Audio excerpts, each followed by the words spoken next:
أعوذ بالله من الشيطان الرجيم. بسم الله الرحمن الرحيم. والسارق والسارقة فاقطعوا أيديهما جزاء بما كسبا نكالا من الله والله عزيز حكيم. فمن تاب من بعد ظلمه وأصلح فإن الله يتوب عليه إن الله غفور رحيم. ألم تعلم أن الله له ملك السماوات والأرض يعذب من يشاء ويغفر لمن يشاء والله على كل شيء قدير.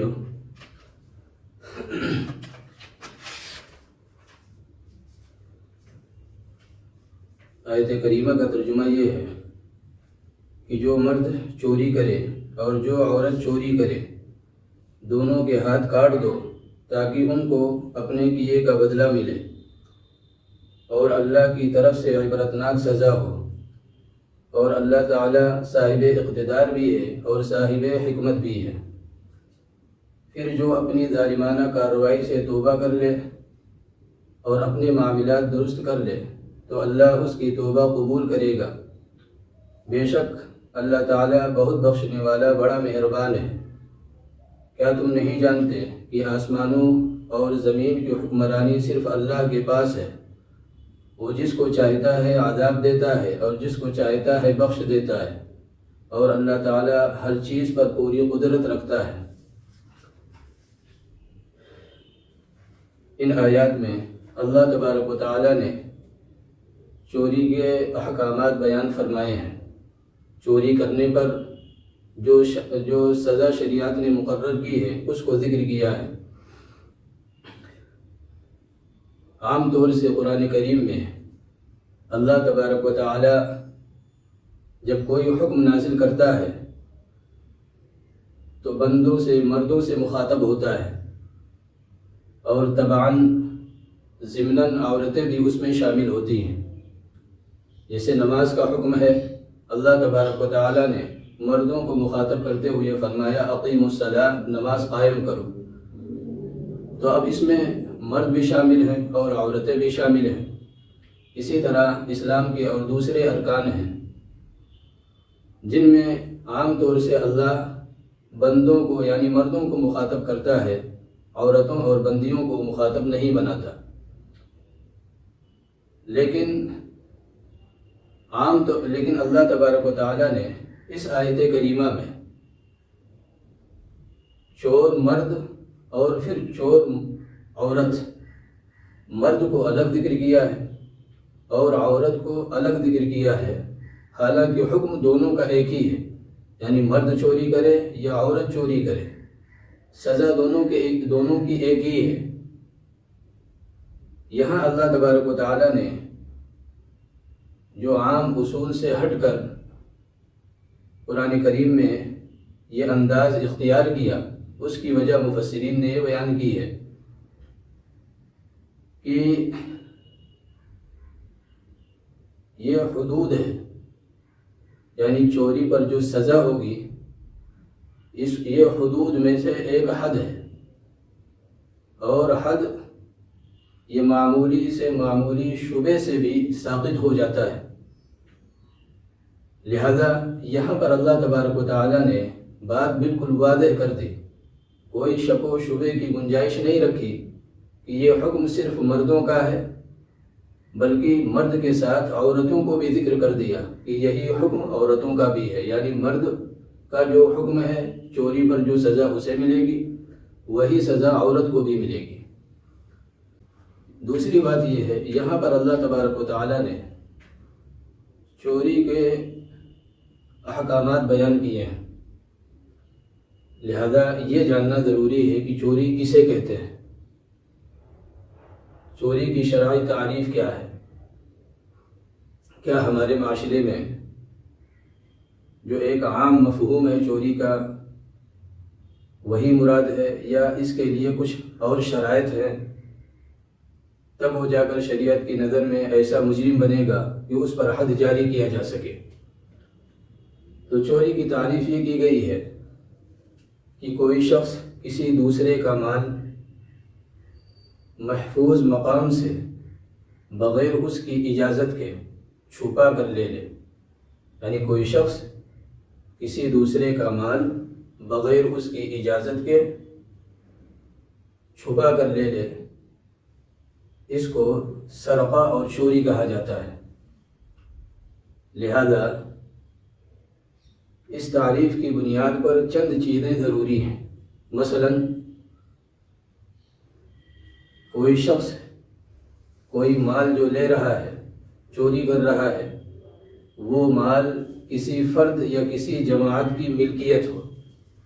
اور چوری کرنے والے کی اس میں ملکیت یا ملکیت کا شبہ بھی نہ ہو۔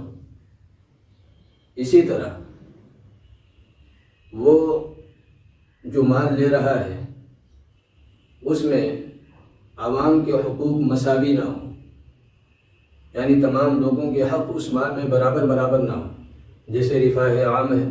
جو ادارے چلتے ہیں، رفاہی کام کرتے ہیں، تو اگر کوئی شخص ایسی جگہ سے چوری کر رہا ہے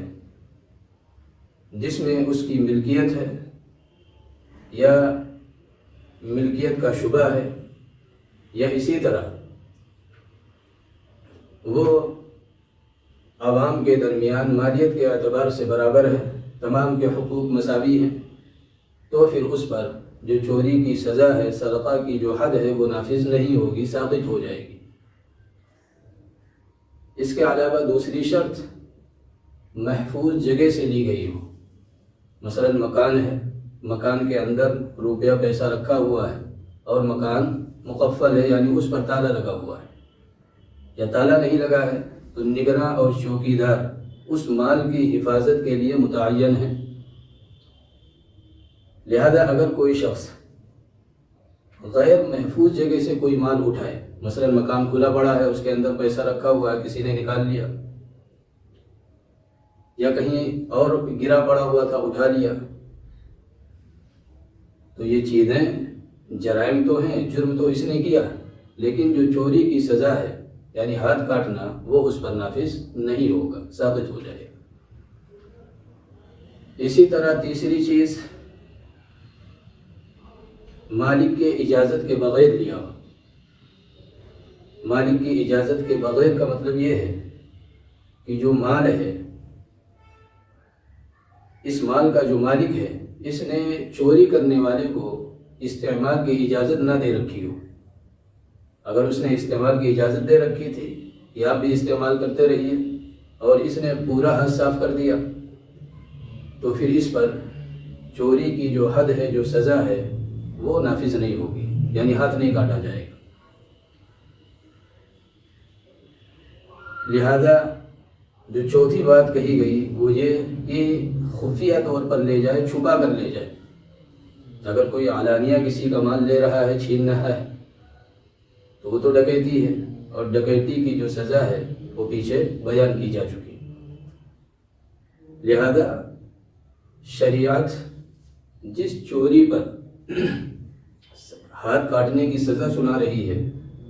اس کے لیے یہ 4 شرائط کا پایا جانا ضروری ہے۔ ایک تو یہ کہ مال جو چوری کیا جا رہا ہے وہ کسی فرد یا کسی جماعت کی ملکیت ہو، عوامی چیز نہ ہو، یا چوری کرنے والے کی ملکیت یا ملکیت کا شبہ اس میں نہ ہو۔ دوسری چیز محفوظ جگہ سے ہو۔ اگر محفوظ جگہ سے نہیں ہے، کھلا ہوا تھا، مکان کھلا پڑا ہے، اندر مال رکھا ہے، کوئی لے کر چلا گیا، تجوری کھلی پڑی ہے، اس میں روپے پیسے رکھے، کوئی لے کر چلا گیا، تو پھر اس صورت میں یہ اس دائرے میں نہیں آئے گا جس پر شریعت حد لاگو کرے۔ تیسرا شرط یہ بتلایا گیا کہ اس مال کے استعمال کی اجازت مالک نے نہ دے رکھی ہو، اور چوتھی شرط یہ چھپا کر لے گیا ہو۔ اب یہ تو چوری کی تعریف ہے۔ اب چوری کتنے روپے کی ہو تب اس کا ہاتھ کاٹا جائے گا؟ تو امام ابو حنیفہ رحمۃ اللہ علیہ فرماتے ہیں کہ کم سے کم 1 درہم۔ 1 درہم بھی بڑی رقم ہے، لہذا اگر 1 درہم سے کم اگر کوئی چوری کر رہا ہے تو پھر اس صورت میں اس کے ہاتھ نہیں کاٹے جائیں گے۔ اس کے علاوہ یہ 4 شرطیں بیان کی گئیں، اور 5ویں یہ کہ 2 گواہوں نے، یعنی 2 ایسے لوگوں نے مال اٹھا کر اسے گٹھری میں ڈال کر یا جیب میں رکھ کر وہاں سے جاتے ہوئے دیکھا ہو، 2 عینی شاہدین ہوں، لیکن وہ جو 2 گواہ ہیں وہ کون سے ہوں؟ جو کبائر سے بچنے والے ہوں، یعنی جو کبیرہ گناہ ہیں ان گناہوں سے بچنے والے ہوں، ایسے 2 لوگوں نے دیکھا ہو۔ لہذا اگر یہ سزا سخت ہے تو اس کے شرائط بھی بڑے سخت اسلام نے متعین کیے ہیں۔ لہذا یہ بات معلوم ہو گئی کہ چوری کی تعریف یہ ہے، اور چوری کس کو کہا جائے گا، اس کے لیے شرائط کیا کیا ہیں، کتنے کی چوری ہو، یہ تمام چیزیں آ گئیں۔ اب رہا مسئلہ کہ کچھ قرائن بھی ہوتے ہیں، آگے پیچھے دیکھ کر معلوم ہو جاتا ہے کہ فلاں نے چوری کی ہے، اگرچہ کسی نے دیکھا نہیں، تو اس صورت میں اور اسی طرح تمام صورتوں میں جہاں شرائط کے اندر تھوڑی بہت کچھ کمی پائی جا رہی ہے جس کی بنا پر اس پر حد لاگو نہیں کیا جا سکتا، تو ایسی صورت میں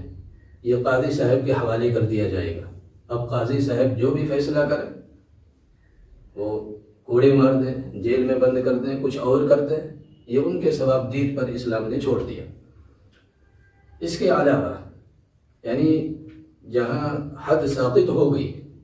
اور اسلامی جو سزا ہے وہ کسی شرط کے مفقود ہو جانے کی وجہ سے، نہ پائے جانے کی وجہ سے وہ نافذ نہیں کی جا سکی، تو اس کا مطلب یہ بالکل نہیں ہے کہ وہ مال چور کے لیے شرعاً جائز اور حلال ہو گیا، بلکہ یہاں بات چل رہی ہے دنیاوی سزا کی، آخرت کا معاملہ نہیں ہے۔ آخرت میں وہ اللہ تبارک و تعالی سمجھے گا، اور جب اسلام نے یہ بیان کیا وَلَا تَأْكُلُوا أَمْوَالَكُمْ بَيْنَكُمْ بِالْبَاطِلِ، یعنی خوش دلی کے بغیر کسی کا مال لے لینا، کھا جانا، جب اس کی اجازت اسلام نے نہیں دی، اسے ناجائز قرار دیا، تو پھر جو چوری کے ذریعے سے مال حاصل ہوا، اگر اس میں شرائط کے پورے نہ ہونے کی وجہ سے نہیں پکڑا جا سکا یا حد نہیں لاگو ہوا، تو اس کا مطلب یہ کچھ تھوڑی ہے کہ وہ مال ہمارے لیے جائز ہو گیا۔ ان تمام چیزوں کو ذہن میں رکھتے ہوئے اب آگے بڑھیے کہ اللہ نے فرمایا جزاء بما کسبا، یعنی ان دونوں کے ہاتھ کاٹے جائیں گے، چور مرد ہو یا چور عورت ہو، ان دونوں کے ہاتھ کاٹے جائیں گے، ہاتھ پونچھوں سے داہنا ہاتھ کاٹ دیا جائے گا، اور یہ کاٹنا بھی مجمع عام میں ہوگا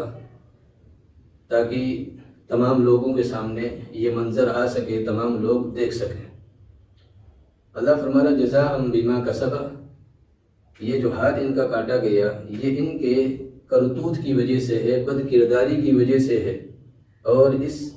فعل بد کے انجام دینے کی وجہ سے ہے، لہذا یہ ان کی اپنی کمائی ہے جس کی بنا پر ان کا ہاتھ کاٹا گیا۔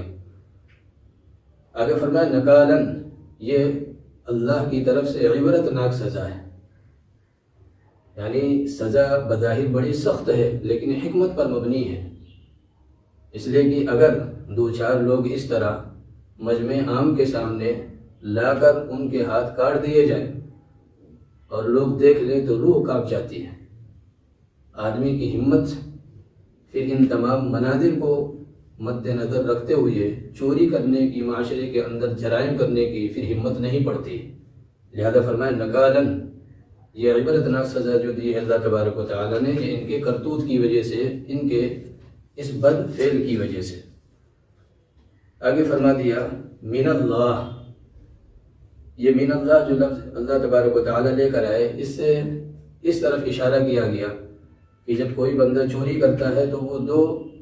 حقوق کو پامال کرتا ہے، ایک جس بندے کا مال چھینتا ہے وہ اس پر ظلم کرتا ہے، اور مظلوم کو یہ حق حاصل ہوتا ہے کہ وہ اپنا حق وصول کرے،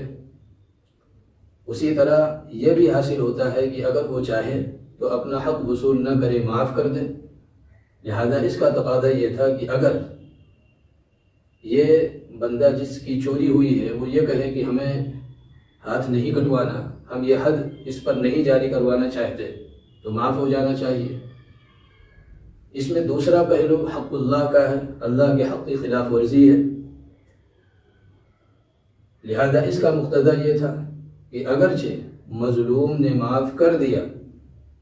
لیکن اللہ تبارک و تعالیٰ کا چونکہ حق ضائع ہوا ہے، اس کے حکم کی خلاف ورزی ہوئی ہے، لہذا بندے کے معاف کر دینے کے بعد بھی یہ معاف نہ ہو۔ لہذا اس کو واضح کرنے کے لیے اللہ نے فرمایا من اللہ، یعنی یہ جو سزا دی جا رہی ہے یہ بطور حد ہے، قصاص نہیں ہے۔ قصاص میں بندوں کو اختیار ہوتا ہے، جس پر ظلم ہوا ہے یا جس کے گھر والے مارے گئے ہیں ان کے ورثہ کو یہ اختیار ہوتا ہے کہ وہ چاہیں تو معاف کر دیں، چاہیں تو قصاص لیں یا دیت لے لیں، لیکن حدود میں کسی کو معاف کرنے کا اختیار نہیں ہوتا۔ لہذا اللہ نے من اللہ بڑھا کر اشارہ کر دیا کہ یہ جو سزا دی جا رہی ہے یہ بطور قصاص نہیں بلکہ بطور حد دی جا رہی ہے۔ آگے فرمایا واللہ عزیز الحکیم، اللہ عزیز ہے یعنی غالب ہے، طاقت والا ہے، اور حکیم حکمت والا ہے۔ یعنی اللہ کے جتنے بھی فیصلے ہیں یہ بظاہر تمہیں سخت نظر آ رہے ہوں، بڑے خوفناک نظر آ رہے ہوں، لیکن اللہ حکیم ہے، اس کے ہر فیصلے میں کوئی نہ کوئی حکمت پوشیدہ ہوتی ہے اور چھپی ہوتی ہے۔ بسا اوقات انسان کی رسائی اور عقل وہاں تک پہنچ جاتی ہے اور بسا اوقات نہیں پہنچتی۔ لہذا اللہ نے فرما دیا عزیز غالب ہے، وہ حکیم حکمت والا ہے۔ اس کے بعد پھر آگے فرمایا فمن تاب من بعد ظلمه واصلح فإن اللہ یتوب علیہ، یعنی جو شخص ظلم کرنے کے بعد، ظالمانہ کارروائی کرنے کے بعد وہ توبہ کر لے اور اپنی اصلاح کر لے تو اللہ تبارک و تعالیٰ توبہ قبول کرنے والا ہے اور معاف کرنے والا اور رحم کرنے والا ہے۔ اس سے پہلے جو ڈکیتی میں جو سزا بیان کی گئی تھی اس میں یہ بات بتلائی گئی تھی کہ ڈاکو اگر گرفت میں آنے سے پہلے یہ توبہ کر لے، اپنی اصلاح کر لے تو اس کی جو دنیاوی سزا ہے وہ معاف ہو جاتی ہے۔ یعنی اس پر اب جو حد ہے، یعنی ایک مخالف سمتوں سے ہاتھ اور پیر کا کاٹنا، مثلا داہنا ہاتھ کاٹ دیا تو بایاں پیر، یا بایاں ہاتھ کاٹ دیا تو داہنا پیر، یہ مخالف سمت سے جو ہاتھ پیر کاٹے جا رہے تھے یہ سزا معاف ہو جاتی ہے۔ یہاں پر بھی یہ بات آ رہی ہے کہ فمن تاب من بعد ظلمه واصلح۔ امام ابو حنیفہ رحمۃ اللہ علیہ فرماتے ہیں کہ یہاں جو توبہ کی بات آ رہی ہے یہ توبہ کی قبولیت کا جو معاملہ ہے یہ اخروی ہے، یعنی اس نے توبہ کر لی، اپنی اصلاح کر لی تو آخرت میں جو اس پر گناہ ہوتا، جو سزا ہوتی، اللہ اسے معاف کر دے گا، لیکن دنیاوی سزا معاف ہو جائے گی۔ دنیا میں جو چوری کی سزا ہے ہاتھ کاٹنا وہ ثابت ہو جائے گی، ایسا کہیں پر بھی اس میں اشارہ نہیں ہے۔ لہذا چور اگر چوری کرنے کے یعنی گرفتار ہونے سے پہلے توبہ کر لے یا گرفتار ہونے کے بعد توبہ کر لے، کسی بھی صورت میں جو دنیاوی سزا ہے وہ معاف نہیں ہوگی۔ ہاں اخروی سزا اگر اپنی وہ توبہ کر لے واصلح اور اپنی اصلاح کر لے، یعنی لوگوں کا جو مال اس نے ناجائز طریقے سے ہتھیا لیا ہے اس کو واپس کر دیں تو اللہ تبارک و تعالی معاف کرنے والا اور رحم کرنے والا ہے۔ آگے اللہ تبارک و تعالی نے فرمایا کیا تمہیں معلوم نہیں کہ زمین و آسمان کی بادشاہت یہ اللہ تبارک و تعالی ہی کے پاس ہے؟ جب اللہ تبارک و تعالی قادر مطلق ہے اور حاکم مطلق ہے تو وہ جو چاہے قانون بنائے، اور قانون جو وہ بناتا ہے وہ بندوں کے فائدے ہی کے لیے اور حکمت سے بھرپور ہوتا ہے۔ لہذا جہاں اللہ تبارک و تعالی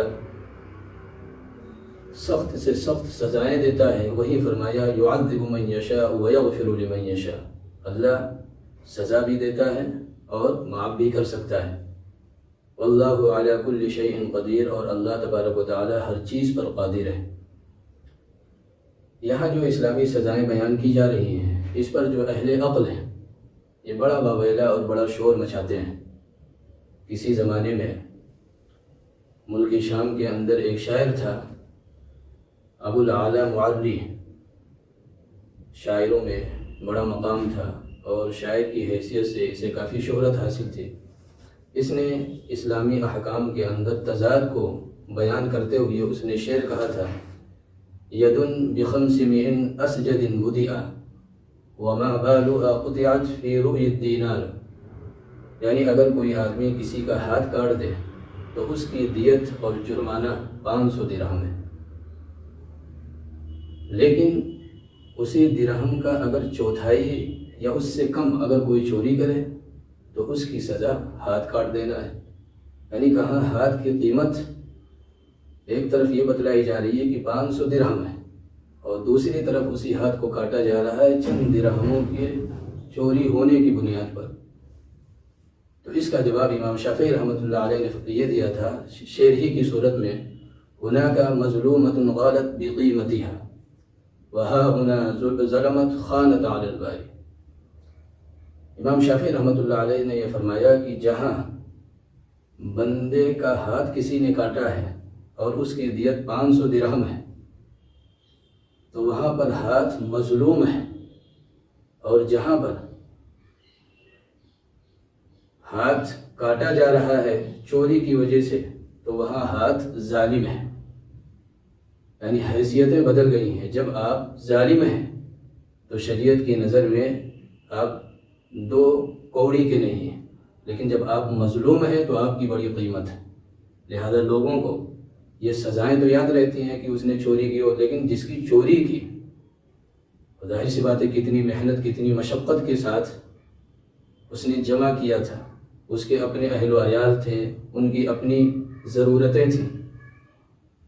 ان تمام سے ہاتھ دھونا پڑتا ہے جب چوری ہو جاتی ہے۔ لہذا چور پر رحم آ رہا ہے، اور جس کے یہاں چوری ہوئی ہے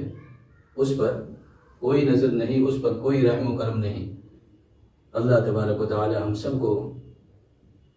اسلامی احکامات سمجھنے کی اور سمجھ کر اس پر عمل کی توفیق عطا فرمائے۔ وآخر دعوانا ان الحمد للہ۔